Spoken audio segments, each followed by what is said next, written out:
मतलब बहना की याद आ रही यार, छोटी वाली की भी याद आ रही। इसमें क्या चल, तेरे अब्बू को दिखा दूंगा। मन क्या चल, बेचारा रो रहा था, मैं यूं लाया भाई, सबूत तो चाहिए थोड़ा बहुत। मुझे घर की भी याद आ रही थी और अम्मी की भी आ रही थी और भैया की भी आ रही थी और सारों बहनों की भी याद आ रही थी। अब तेरा तू कब से रो रहा है यहाँ? बहुत दिनों से रो रहा, सुबह के दिन से रो रहा। अरे अमित जी कहा कह रहे थे साथ तेरे? मुझे याद है मैं जाने ना देने का। अरे मारा भी अरे तुझे। 2 साल को ना मारा भी।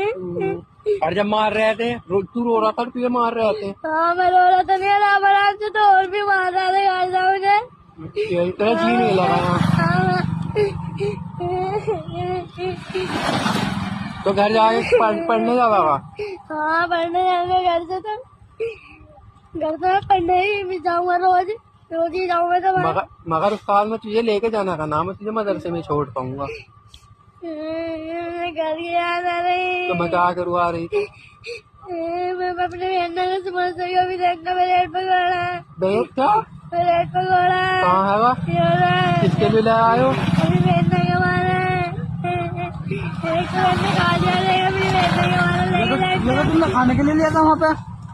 एक तो मैंने खा लिया 10 रुपए के, 2 तो नहीं कुछ के, तो एक तो मैंने खा लिया और एक अपनी बहनों में देगा मैं, बड़ी वाले को देगा सामने से। किस किस की याद आ रही? चलिए एक दफा और बता दो। घर की भी याद आ रही, मम्मी की भी याद आ रही, अरे मेरी चारों बहनों की याद आ रही, अरे भैया की भी याद आ रही, और जो तुझे छोड़ के गया उसकी भी याद आ रही। हाँ और अपने पापा की भी याद आ रही। जी नहीं लग रहा तेरा किसी जद भी। हाँ तू मरना पसंद कर लगा, मगर यहाँ रुकना पसंद नहीं करना का। हाँ मर जाएगा हाँ मर जाऊंगा। यहाँ नहीं रुकना का। हाँ झोड़ी में कूद के मर जाएगा नहर में, हाँ मगर यहाँ नहीं रुकना का। हाँ, ना लिखना है। चल तो ठीक।